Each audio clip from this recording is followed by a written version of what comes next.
they want to do how much. Now, let's also remember that some tennis bodies now have start thinking of way to generate funds to assist those other younger tennis players, those junior tennis players that are not actually on their roster. They want to assist them, and then some of their staff now have been followed. Even one of the executive, whose name I cannot recall at the moment, also joined the following thing just to ensure that they save tennis until it resumes. That's in Britain. So now, what if it resumes and then you're not generating much? So financially, it's not wise. And looking at the situation surrounding tennis as a sport, they can afford to wait until everything dies down significantly, and then they start thinking of resuming.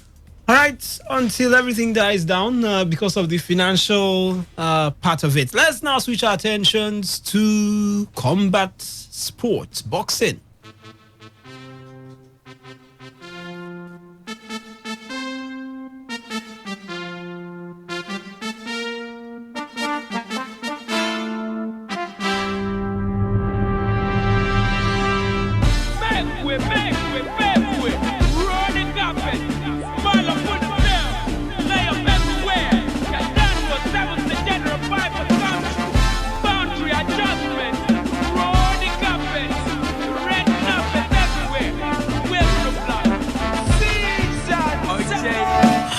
A blockbuster showdown between Anthony Joshua and Tyson Fury appears to be nudging closer to reality after talks between the two heavyweight management companies officially began. The boxing world is desperate to see the two British stars face off in the ring following Fury's dismantling of Deontay Wilder in February. Both men have expressed a desire to do battle, and now Joshua's promoter Eddie Hearn has admitted the first steps have been made to secure a mega fight to be arranged in the aftermath of the coronavirus pandemic.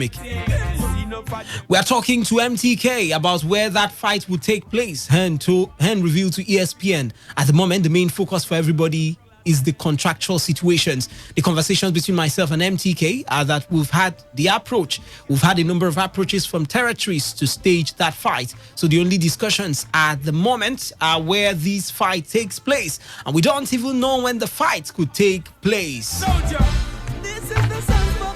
We're certainly open to have discussions about the possibility of these happening this year or in the next fight, he added. Yes, it will be the battle of champions between Anthony Joshua, who holds 3 belts, and of course, the man who defeated Deontay Wilder, talking about Tyson Fury. Meanwhile, Ricky Hatton is convinced Anthony Joshua and Tyson Fury will go toe-to-toe in the ring, insisting there is no way it cannot happen. The British pair hold the heavyweight belts between them, with each man desperate to unify the division. Joshua is scheduled to fight Kubrat Pulev next, while Fury takes on Deontay Wilder for a 3rd time. But both fighters are desperate for their opponents to step aside in order to get the all-British clash underway. Quoting Ricky Hatton, "I remember years ago we would have 2 British lads competing for the title, but I had never heard of them. Now we have 2 of the best with different styles and different personalities. There is no way that it cannot happen." Meanwhile, Kubrat Pulev, who is to face Anthony Joshua, has hinted that he will be prepared to accept step-aside money if Anthony Joshua wants to skip their mandatory bout and lock horns with Tyson Fury next instead. Quoting him, he said, "We have signed contracts for that fight and everything is ready." The 38-year-old told Boxing Scene, "We worked on this contract for maybe 2 months and it was not so easy. But now we have this contract and I am ready. I don't want to wait. I want the title fight with Anthony Joshua. And I'll beat him really good and get the second knockout against him. However," he then added, "I am ready for this fight against Joshua, so I don't know. Nobody knows. I want this fight. When somebody comes to me and tells me something and offers me something, maybe I don't know. But for now, I want this fight. I'm ready for this fight and I believe this fight will happen this year."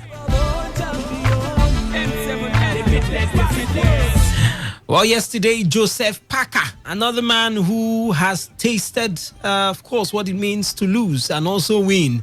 Well, he believes Tyson Fury will beat Anthony Joshua when that fight finally takes place. It'll be a great fight, not only for us as heavyweights to watch, but fans around the world wanting to see who the best heavyweight is. I believe that Tyson Fury would be victorious if they got in the ring together. He's shown from not only from the wins that he's had, but everything. The overall picture of him coming from the trouble that he had, and he's yeah, I believe he is the best, and after me, that is.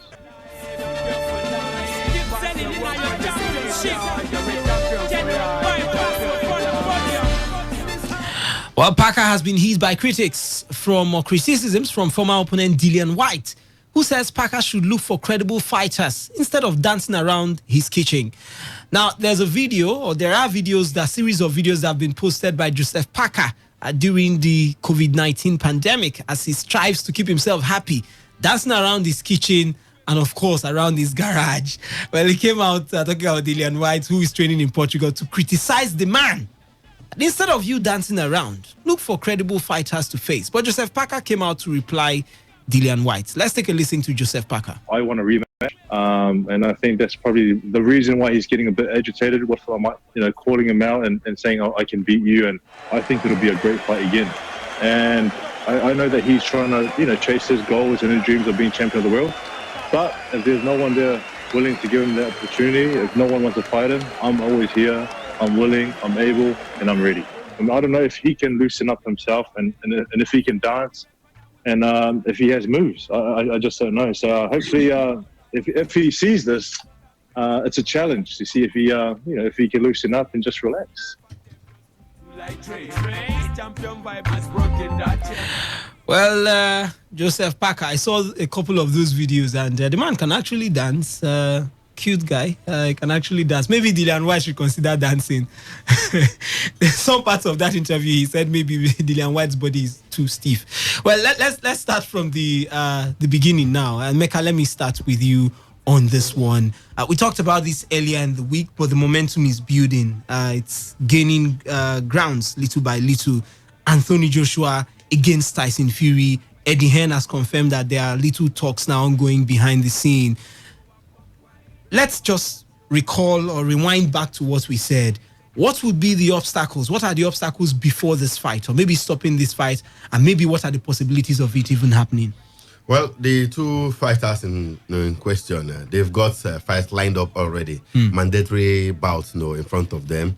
Let's start with the unified champion Anthony Joshua, who holds 3 major belts, as it were, the IBF, WBA, and the WBO. He's supposed to fight Kubrat Pulev, the very experienced Bulgarian. That fight was supposed to happen next month, June 20, but somehow it's been shifted, to yet to be determined date. That's the mandatory bout on off his straps. And of course, there's also another mandatory fight for him, Alexander Usyk, the new heavyweight guy from Russia, is supposed to also challenge for one of Joshua's titles. So he's supposed to clear those fights first. But he doesn't necessarily need to clear those fights, as a matter of fact. All he needs to do is to settle the guys in question. He must not fight them. If he can reach an agreement with the team of both Kubrat Pulev and Alexander Usyk, compensate them monetarily, then it clears the way for what the world has been looking for. It means if that is the case too, Tyson Fury has to take out Deontay Wilder, like he has done already. If he decides not to fight him in the ring, he can decide to also settle his team. I mean, it's a question of money. How much are you willing to take? We want to fight Anthony Joshua for the undisputed championship of the world. At the end of the day, if that is done, then these two can fight. Otherwise, they will have to fight, take care of their mandatory bouts, and that will now make this fight happen sometime late next year. Now we are thinking that coronavirus will, the pandemic will subside at some point, this year, maybe in the next 2-3 months. Now we hear that the Tyson Fury Deontay Wilder rematch, the third time they will be fighting, has now been pushed forward to sometime in November, December. It's likely to happen in November, December. Earlier we had July. From July we moved to October. Now we are looking at November, December. No date yet, as it were. But all this will depend on what happens in the world regarding the pandemic situation. You can't talk of fighting behind closed doors. No, you can't talk of it. That's not an option. It's an option for other sports, but not even in boxing, because I mean that's where the money is. Yeah, exactly. Lots of money, usually accrued, especially when you're fighting in the United States and in a blockbuster bout like that taking place in Madison Square Garden or the MGM Grand, arena. At the end of the day, yeah, you generate lots of money from ticket sales and what have you. So at the end of the day, we don't want to see those two men go inside the ring, without the fans right there. So we just have to wait. The picture will be clearer by the time the coronavirus pandemic subsides globally, and of course we'll be able to know what next. But what I've just said, these are the likely options. It's not the first time it's happening where you drop your mandatory bout. Iron Mike Tyson and Lennox Lewis were supposed to have fought severally. Of course they tried to make that fight, but somehow Don King, the promoter of Tyson at some point in the 90s, did settle the camp of Lewis, such that Tyson will avoid fighting Lewis at the point. But they eventually did fight in 2002. One-sided fight, as a matter of fact. But before then, they had an opportunity to fight. Previously it didn't happen because of the settlement.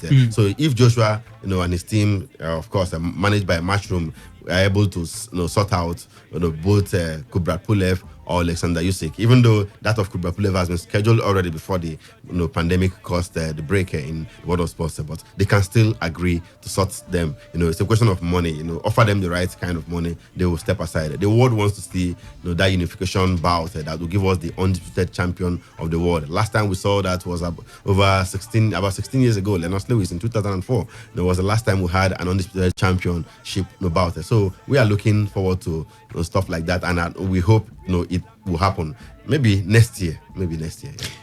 Reliance. Ricky Hatton is a British former heavyweight. Middleweight now. Middleweight, rather. Even welterweight, the hitman, yeah. True. And he knows the country true and true. And he says, this time, these two guys will come up against each other. And he's so sure of it. Should we actually listen to him? He says there's no way it cannot happen. There's no way it cannot happen. Well, the man is saying the truth.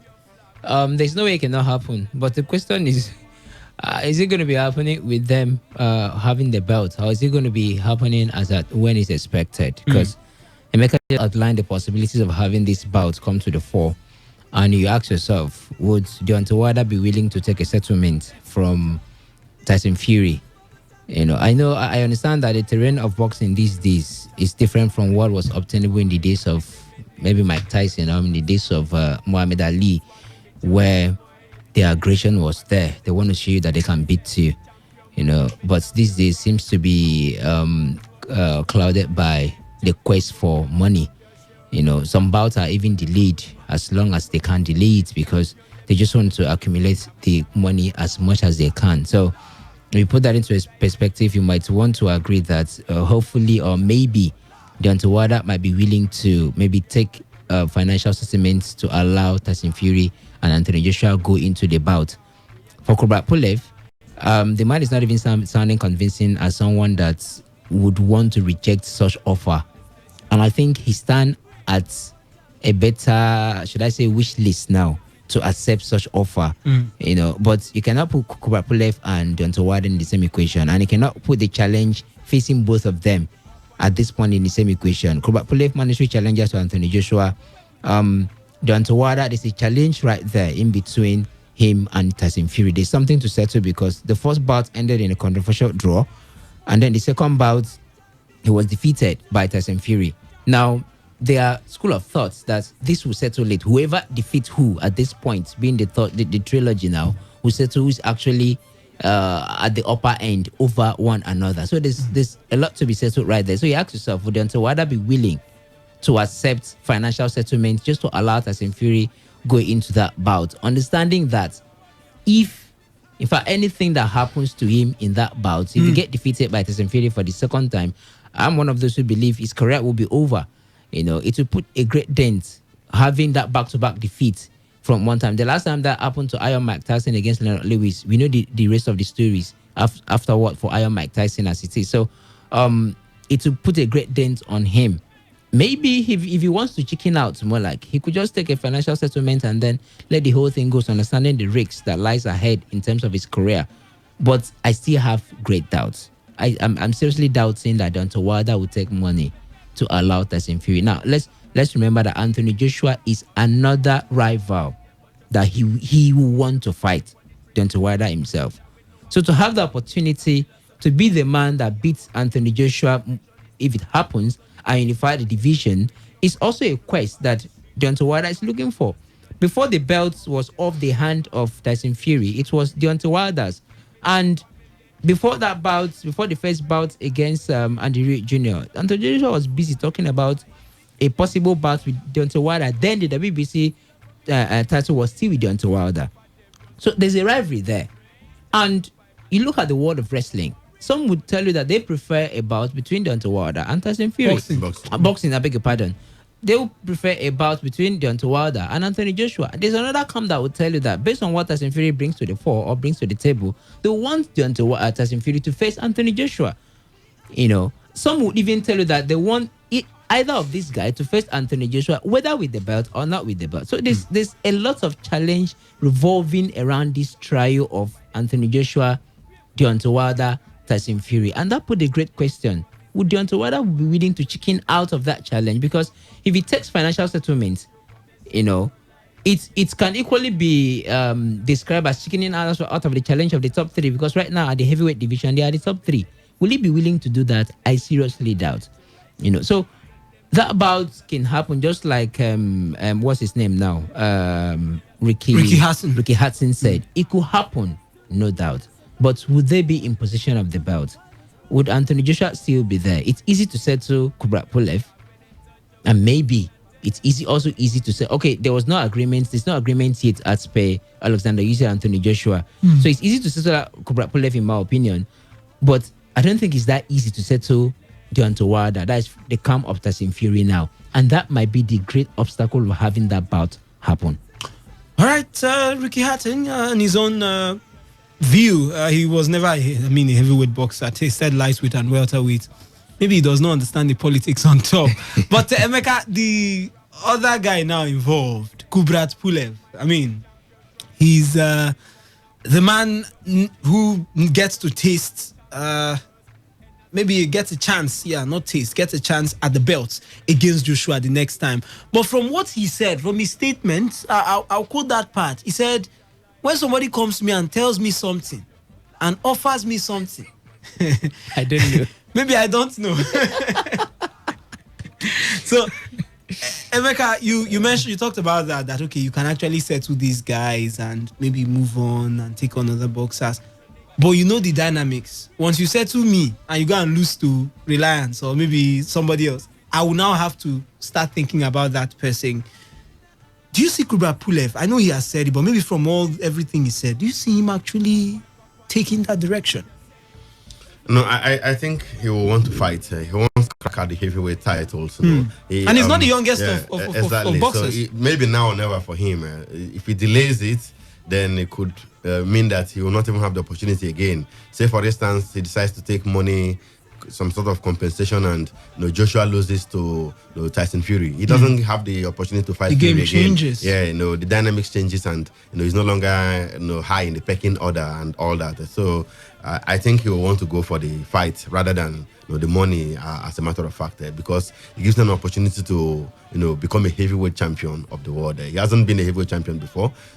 He's old, 38, and turns 39. On the wrong side of 30. And at the end of the day, he will want to give it his best shot. He has boasted that he will beat Joshua, and we have seen Joshua lose before, to an unheralded opponent. Yeah, and, so he will draw confidence from that and want to take his chance as well. Even though I think he will not beat Joshua. Emeka, this is getting to that point where maybe I'll be seen as a census man because I'm taking everybody's not census. I'm taking everybody's vote. I know you voted. I can recall vividly. You said Tyson Fury. You think Tyson Fury will get it over Anthony Joshua. Joseph Parker has come out to say the same thing. I have heard 2 or 3 more renowned former boxers, also told that line. Is Anthony Joshua gradually becoming and maybe how would I put it? What's the word? An underdog. Is it gradually becoming an underdog in that fight, even if he holds more belts than Tyson Fury? No, it doesn't matter the number of belts he holds. He look at the opponent he beat. His opponent, an opponent that already beat him. Andy Ruiz Jr. He avenged the defeat via unanimous decision. Not as impressive as the defeat he suffered in the hands of the same opponent earlier. For Tyson Fury, he beat the man that the whole world was scared of. Fought him twice. The first one he believed he won, even though that one ended in a draw. He was dropped 2 times, in that bout.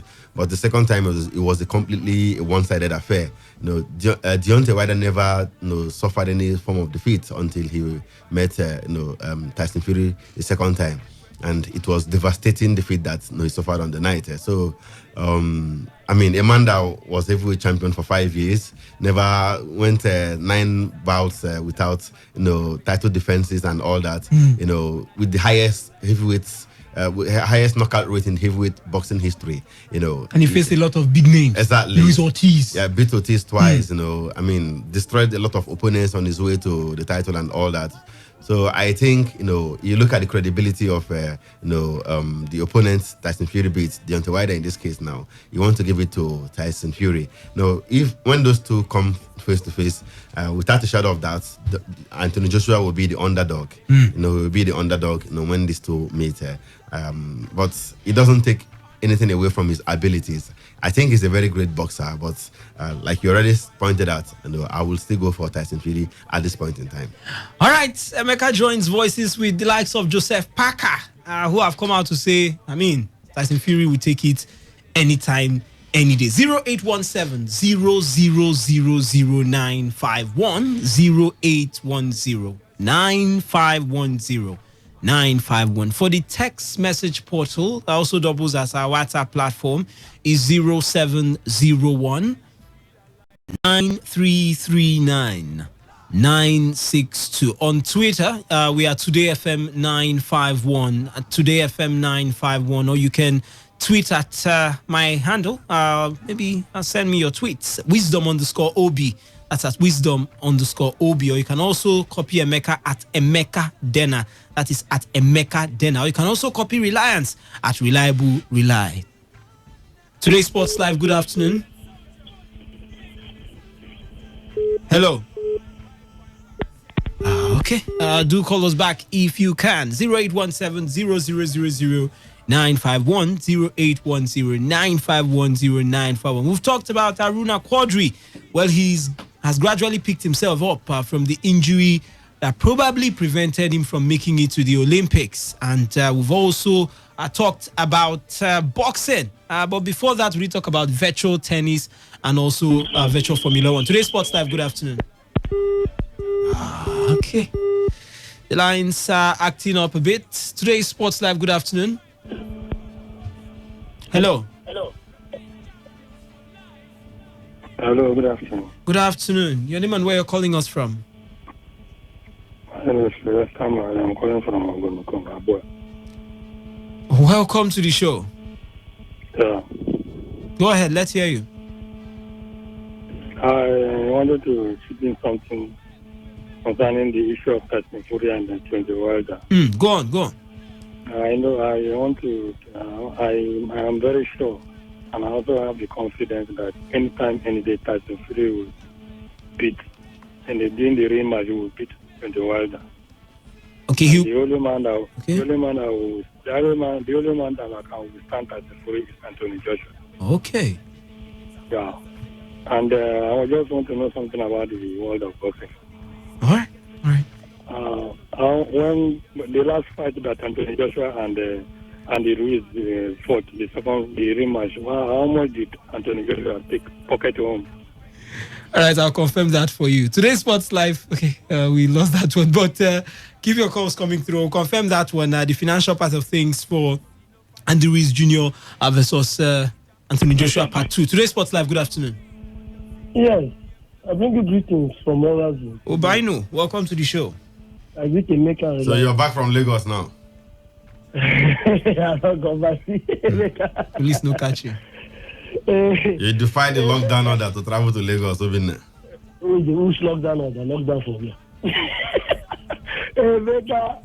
That's the wisdom, Victor, my brothers. I don't know when I open radio and I hear Aruna Quadri, I hear Oshonoke, I hear Shegu Toriola. I feel very bad for this, our current Minister of Sports. If we try to go around the Wrestling Federation, you will see here Adekureye, Oboro Dudu, Mercy Genesis, and Oyebuchi. Same name keep recycling when it comes to do with athletics in this country for the past how many years now. And this was the same quarrel I had with some persons there in the studio. Make you know that was Obina Prior or Dokas when they were telling me that this state minister of sports went for his adopt initiative and he was taking names, already established names, to companies to come and adopt. I asked, what happens to the grassroots sports? What happens to the ones that have not made name? And they tell me you have to put money where you have to invest where you get money from or something. So since Aruna Quadri had injury, I don't think I've heard about tennis in any sports news. We have to wait for him till he recovers, and now we start talking about table tennis. I think I'm not happy with it. Okay. We should not keep recycling this name. If you want to go to anything close to Daniel Agali now, I can tell you the names that we will hear from beginning to end. Okay. How many years now we are still hearing same name? This Minister of Sports should look on the ground. I said before, nobody knew the Villarreal guy and in Abia State guy. It was somebody that spotted Chukwueze out. He's not up to 5 years. And now look at where he is. If we keep recycling this, our old names. I wonder if like what we have the Super Eagles, where you have to go abroad before you play for the green, white, green. It's in every sector. And I don't like it at all. Okay. I don't like it. It's an indictment on the Minister of Sports. We should look on the ground. We have people everywhere here. This recycling of names in every athletic sector don't tire me. Thank you. Thank you so much for your thoughts. Talking about discovering talents, I mean, Emeka, that's why I even had to go over that talk because of my questioning now. Haruna Quadri, the name, Aruna, if it's not Aruna Quadri, okay, we have a Motayo that is coming up anyway, but if it's not, it was Toriola at some point. Toriola until the man Toriola. Then we now brought Quadri now came up. Nice, Quadri until Quadri maybe Motayo now is coming up gently. Maybe he will continue, Quadri will continue. Then when Quadri now ends his own time, we now bring up Omotayo. And also, I think we can actually outgrow these things. We can have five names. How come the Portuguese have not discovered another Cristiano Ronaldo? And how come the Argentines have not discovered another Lionel Messi? They have been there for how many years now? You know. But there could be other names coming up, like Bernardo Silva. How good are they? You compare them to what we have, in a Ronaldo and Messi at the moment. No way. So I mean, you these guys will be there until we have a better talent that will come to displace them, or when they bow out. That's the case for the Aruna Quadris of this world, and the Toriolas and the Oshonakes of this world. Yes, they are aging, but you haven't been able to get talents who are good enough to challenge them, to take them out. I mean, what do you expect them to do? They still want to play. They are still beating the young ones. Yeah. I don't know. All right. That's how I look at it. I mean, a call to the guys. It's not the duty of the sports minister to actually go and bring talents. Talents should be discovered at grassroots level. Okay. Then you take them to the national team when they are good enough. The sports minister has basically zero input when it comes to discovery of talents. We have so many competitions where talents are supposed to be discovered. As a matter of fact, these talents are supposed to be fished out very young when they are still in school. So if we should have systems in place that will help us nurture, discover talents and nurture them. Sports at the sports ministry level, they are looking at already established names. That is like the national team. Super Eagles is not where they discover players. It's where they where they use already discovered players, already established players to achieve results. All right, back to the phone lines. 0817 0000 951 0810 951 951 for the text message portal. It remains 0701 9339 962. All right, let's once again go through the message portal now, Emeka. Just one message here coming through, and the message is from Michael from Iguruta. He says, I root for Joshua against Fury anytime, any day. Today's Sports Live, good afternoon. Hello. Good afternoon. Your name and where you're calling us from? Good afternoon. Yeah, this is Solomon. Let's hear you, Solomon. Go ahead. Good afternoon. Solomon, I hail you. A long time. You don't think now? Yeah, my brother. Let my brother Obina know that Minister of Sport not the one that will fish out your talent. If Aruna Quadri is there at the top, let the younger one take it as a challenge. What he should have said that what is the table tennis chairman, what is he doing? I mean, we all see what the wrestling federation, what they are doing. That man every day by day is going what? Organizing championship, doing every other thing to make sure that if these younger ones, the one at the top, they are fading out. There are ones already he's building up. So it is that the minister, look, we should always not just be taking everything is just government. So you take it as your challenge. Say, no, I want to do this. Okay, we all know Emeka. When number 10, when Uwosu was at the top, after them, everybody was thinking that after Uwosu, who will come up? Uwosu said that estimated come up. When estimated was there, who's going to coach came up. That is how it is. So a particular time, there must be a person that is winning. So to me, I don't see that it's a fault of it is the fault of each federation. That is what I'm asking. What are the federation are they doing? They are all just there. No, they are not there. Look at what the wrestling federation is doing. So, but I believe of recent now I've seen many federations like squad that they are all picking up.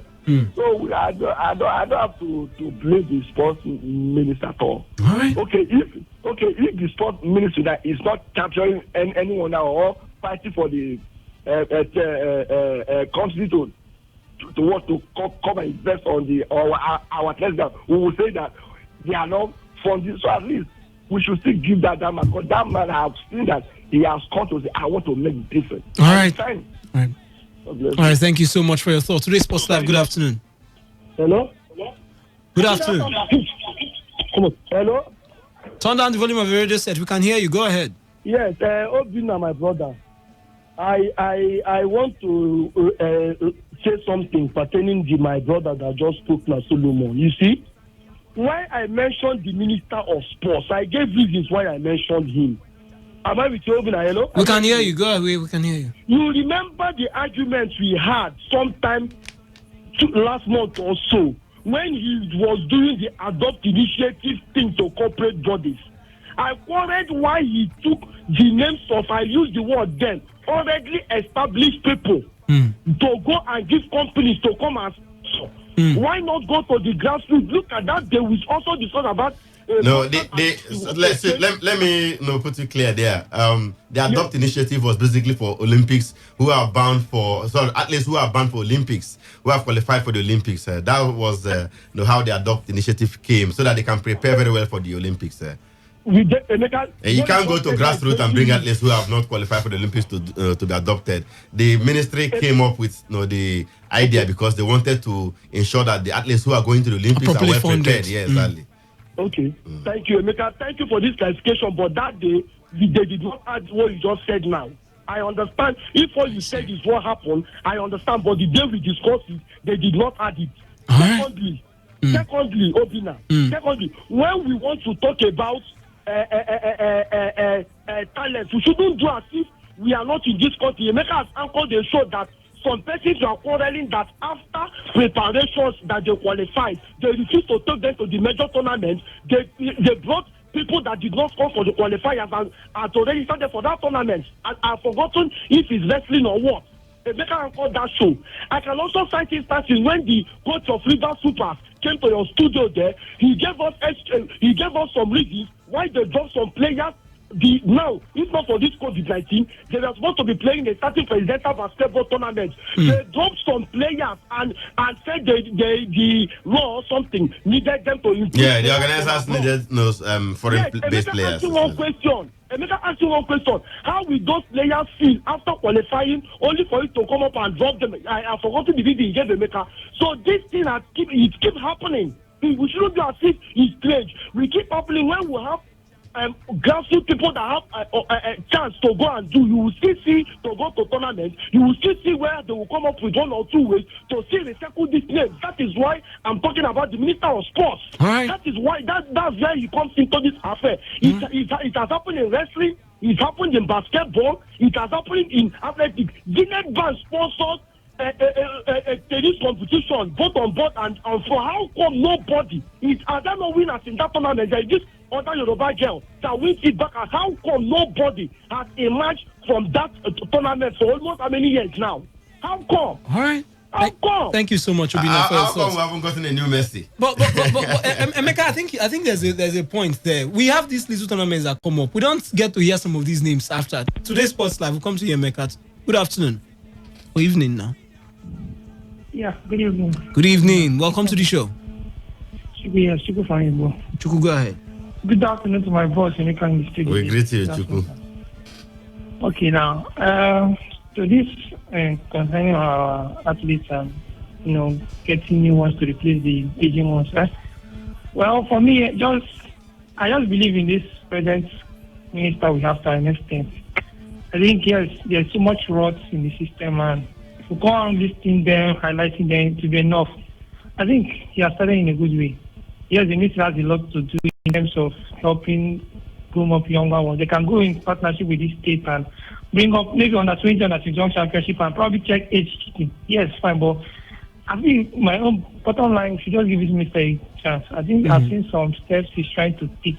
Okay. I bet you, when I go back the last 4 years, we have been crying about that long. If Dalong had done something meaningful, at least this guy would have had something to hold on to. But so bad, you're like, everything is on top of this minister, and we want him to just do everything in 1 year or 6 months and expect magic. Expect, stars that have been made from the grassroots in less than 4-6 months has taken over. Too bad Corona came over. I think Nigeria has grace for now to next year Olympic to, tidy up 1 or 2 things, and 1 or 2 upcoming guys can just surprise us. I think this minister has, he has shown promise. He has shown us that he has the vision to drive the ministry. I pray he has the 4 years to do it, and he may have ups and downs, yes, but I just feel we should give him the benefit of the doubt. Yes, we will make some mistakes, but I think I'm seeing promise in this our current minister, and I believe with time, we have him here 4 years, and another one who will continue from where he has stopped, definitely. He has started with the established athletes. Come on, if does where they are and many companies adopt, who knows, tomorrow now, next minister can come up with the other younger ones or the ones that are upcoming, and that will be the starting point. So for me, just give this man a chance. He's doing something nice. All right, Chuku, thank you so much for your thoughts. According to him, looks like Dalong stayed too long. But Sunday Dari has reared up a lot in a very short time, and maybe with time he'll get better. Emeka? Yeah, the Superman, we want that continuity. We want younger ones to replace the aging athletes, especially when they're not doing very well again. But these things are not usually straightforward like that. Let's take, for instance, Blessing Oburudu in wrestling, 68 kg now. For 10 years on the African continent, no one has beaten her. Not to even talk about here in Nigeria. She doesn't lose to anybody. You don't score a point against her for 10 years. And she's still dominant. In her 30s already, early 30s. Adekroe has been very dominant for about 5, 6, 7 years now. And at the end of the day, nobody seems to get the better of her. And we're talking about people to replace her. You just have to, these things, we should enjoy it while it lasts. People like this, you don't see them often. We had Atanda Musa in table tennis then, before Segun Tirola came to the scene. That was when they started Atanda Musa, dominating Africa, dominating Nigeria for long before Tirola came. He lasted for quite a long time. So most times when you have these marquee athletes who do quite well, who dominate in their respective sports, and you don't see replacement coming in almost immediately, we just have to take it the way it is, because it's not like the people involved in talent discovery, they're not doing well. Are we going to ever have an athlete like Usain Bolt again? Are we going to ever have, look at it, 9.58 seconds in 100 meters, the record. in 2009 in Berlin. Is there any athlete that will come close to that mark again? Or the 200 meters record of 19.018? Maybe in the next 30 years. I wonder, because what's his name? Michael Johnson did 1932 and he stood for over 20 something years before Usain Bolt shattered that record. At the end of the day, let's just enjoy it while it lasts. It's not easy. All right. If I'm to weigh in on this matter, I think talents abound in Nigeria, no doubt.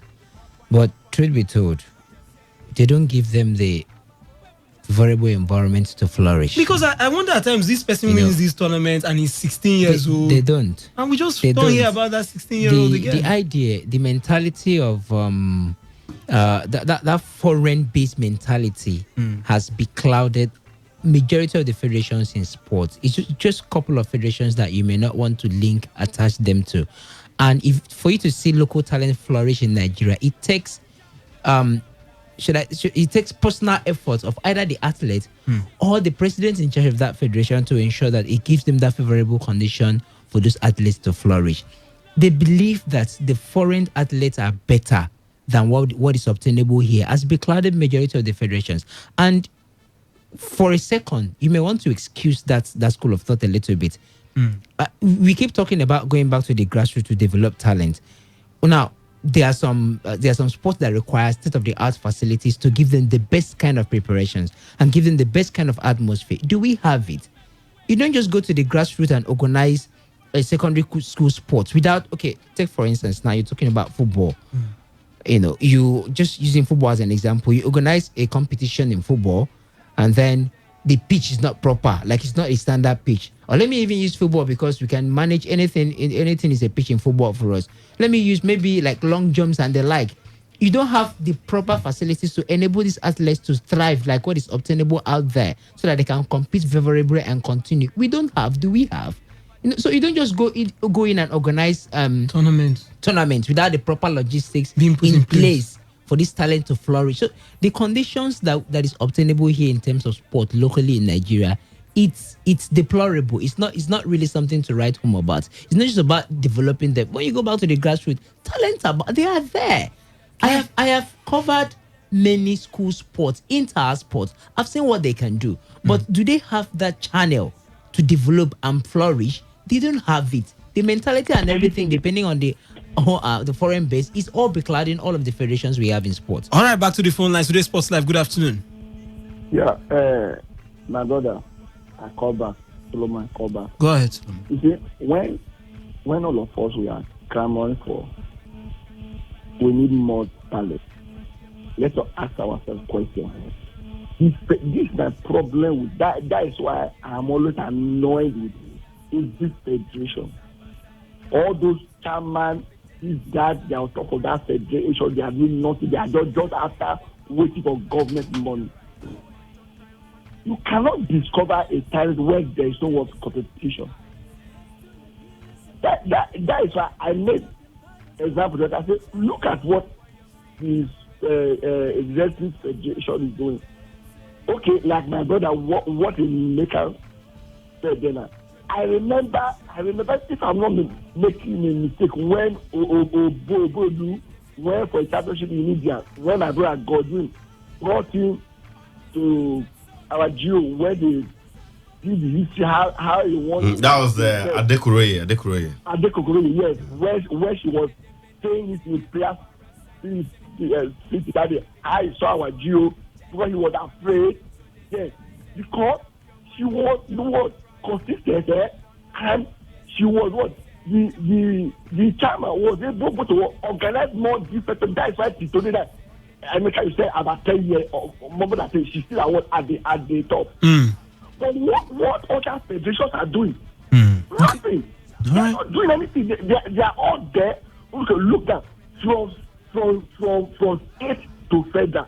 Tell me what federation, one state that you are saying it has huge.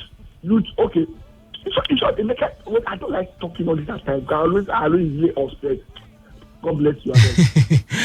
Thank you so much, Solomon. Of course, we understand your passion. We do wish things to get better in the country, especially when it comes to sports. Be it the established names. The established names are crying. The grassroots are crying. There's no path that wouldn't actually need a look in. With that, let's move over to football. But before we get to football, Emeka, we have some messages coming through. Yeah, more messages coming through. Lebarisi says, do they use football pitch or football stadium for boxing fights?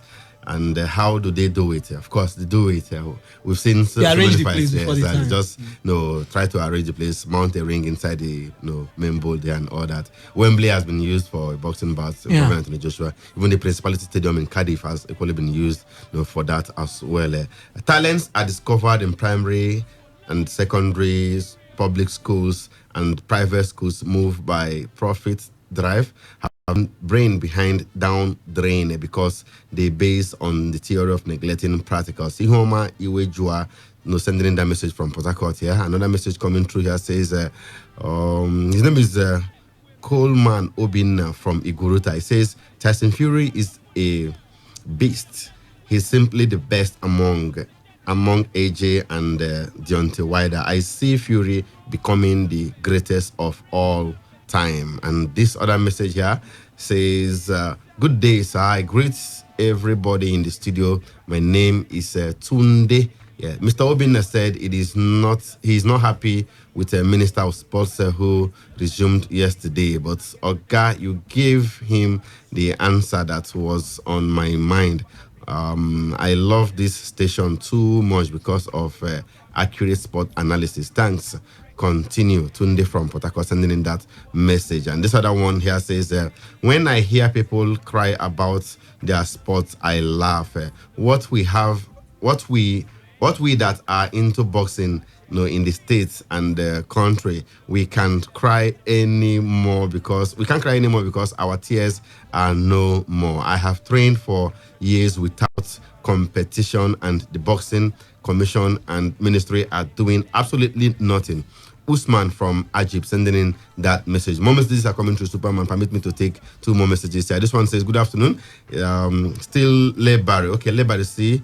From Lebari C says, from my point, we put more responsibility on the government a lot. What are the private sectors doing? Let them use their money to find at least from the grassroots. And this other one here says, please, Emeka and Co., I don't misunderstand me because this boy is my church boy. This boy have defeated several pros where he is supposed to be known. The boy is nowhere. Igbo boy. Which boy are you talking about? He didn't tell us the boy in question. Special one sending in that message, Superman. All right, from there, let's switch our attention to football, especially from other parts of the world. Let's start off with the English Premier League.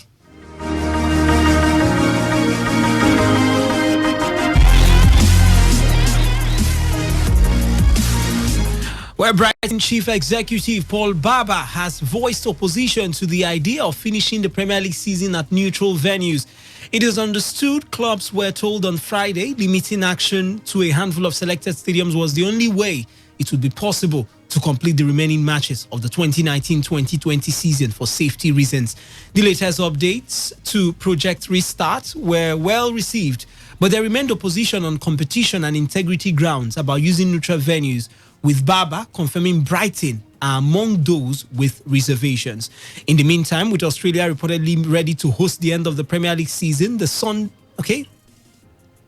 are ongoing whether going abroad would be right move to see the 2019-2020 campaign through to its conclusion. A report in The Sun on Sunday, that's today, claimed authorities in Perth, West Australia, were open to the idea of accommodating the final 92 games of the season, after Sky Sports' Gary Neville had suggested playing under quarantine in a coronavirus-free country could be the best way to see the campaign out. As of May 2nd, Australia has registered less than 100 deaths to coronavirus, while the UK has seen more than 28,000 people die, the fourth highest fatality figure in the world. Any changes to the location of games from moving the final weeks would affect the home advantage for teams with the title, European qualification and relegation still mathematically on the line, and was the major thing opposed by Brighton chairman Paul Barber earlier in the week. All right, guys, let's look at this particular issue. We've talked about this and we'll keep building on it, but this is just a new twist to the tale of the restart, Project Restart now, as it's fondly called, a new twist. Should the Premier League be moving from England to go and play in other countries? I mean, Australia have already presented themselves. Please, if you want to play in other places, we are open. Come over and play the remaining 92 matches. I mean, you think of the revenue involved, you think of the followership that will be gained, and maybe what it brings to Australia. Reliance, let me start with you. I mean, what would you make of this idea, moving the Premier League from England to Nigeria and playing it maybe in Abuja? Of course, they can choose to come here. We've had less than 100 deaths in Australia. Okay. We also have less than 100 deaths as we speak. The distance is small. Wisdom, health-wise, it sounds nice. It's a thought of wisdom, not your name though, to think of moving the Premier League, elsewhere where there is a less number of coronavirus cases recorded, because what we have in the UK at the moment, it is not something that you want to over 20,000 deaths. Having gatherings as much as football. I know what football brings to the table in terms of gathering. At the point I was even scared myself, because let me come from a Nigerian perspective now to tell you the effect that it might have if they decide to. Imagine that the Premier League decides to start tomorrow, and it's on TV. Imagine people in Nigeria seeking out to watch the Premier League games on TV. Imagine viewing centers. We are on a lockdown in a separate part of the country. Social distance. You are even social distance. But we have recorded cases of these social distance regulations being broken by citizens. Sometimes worthy citizens of the nation are breaking it. So imagine the Premier League coming back. Imagine the euphoria that many persons have already missed football matches on TV. Imagine what will happen to some secret viewing center somewhere. A fan said if once football resumes, even if it's Katongo versus Eimba, you will watch it. You get the feelings. So that is on this side of the divide where we are not even close to, England as it is. Now imagine the central point itself being the UK, being England. Imagine how it will feel like to have matches return. So health-wise, it's safe to think of taking it elsewhere where there are lesser cases of coronavirus disease, where they can control, probably quarantine the players for 14 days, and then after which matches return, and then there will be interval of tests on the players just to ensure that they are still safe and sound to continue to prosecute the games. Just about 9 matches remaining for the league, and then maybe if they want to put in other cups as well. And so it's a sound idea health-wise. It may also help generate revenue for the country that they are taking it to, because you can't discuss sport these days without talking about the financial aspect of it. But if they want to be bent on the idea that it must be played in the UK, then you have to wait a little bit longer than it is, because whatever decision that the Premier League will be taking much later will be subject to the government's approval. I read a report where it was speculated that the government are planning to meet, I think on the 17th of this month, that they will make a major decision as at that time. And then the Premier League are also looking at meeting on the 18th, just after the government must have, based on the report or based on the decision that will be met by the government on the 17th, they'll be meeting on the 18th or thereabouts, just to align their decision to align with that of the government. So if eventually the government says it's still not safe and you are bent on completing it and you don't want to cancel the season, just like it wasn't mentioned on the last meeting they held, the Premier League now via video conferencing, you don't want to cancel the season and UEFA have given you a deadline. On the 25th of this month, you must give us representative for the UEFA competitions for next season. And then you must tell us reasons what will happen to your league, and not really representatives. Whatever will happen to your league. No. They also added. They added. How do you want to end the season? If you decide to cancel it, then let's have representative for that season. And you give us reasons. You understand? Then give us reasons. So, if with that deadline in mind, and the government tells you you can't do anything football for now within this period, then you have to think of, if you are so bent on completing it, if you really be sure of yourself that you are taking the health of the players, the officials, and every other person there is that will be involved as a priority, then you have to take it elsewhere. So is it the president of Brighton now coming out to oppose that decision? Well, different strokes for different folks. It's not decision, but at this point, wisdom, health is the priority. Football is not sufficient enough to be sacrificed or to sacrifice any human life for. You understand? So Premier League must resume, if they have to resume, on safe grounds where there is certainty that the health of the players, the officials, the backroom staff, every other person there is that will be involved in the completion of the season are ensured. Aside from that, take it elsewhere. But Emeka, I like to look at the financial part of things. If they actually move over to maybe one of the oil-rich countries, I think they could actually benefit from that move. But coronavirus is everywhere in the world. It's right everywhere. Now. Virtually in all the countries of the world, and there's no safe place, so to say, to where you can play football and have the fans come out in the numbers, and with the guarantee that no one will stand any risk of contacting the virus. So it's not a thing that they want to do. And like you did point out, the teams who are battling relegation, they're frowning on that idea, except you guarantee them that they will not be relegated. It means they will be playing outside their traditional home grounds, so where they have the opportunity of winning matches, as the battle. So as the MPF now we talk. As the battle for survival. But look at it, I mean, you have a chance of escaping relegation, provided you win some matches, and you are going to play all the matches on a neutral ground where you lose that home advantage. Option right now. So at the end of the day, they wouldn't want that to happen at this point in time. Even though yes, some countries will welcome the idea, because you see a lot of these Premier League teams,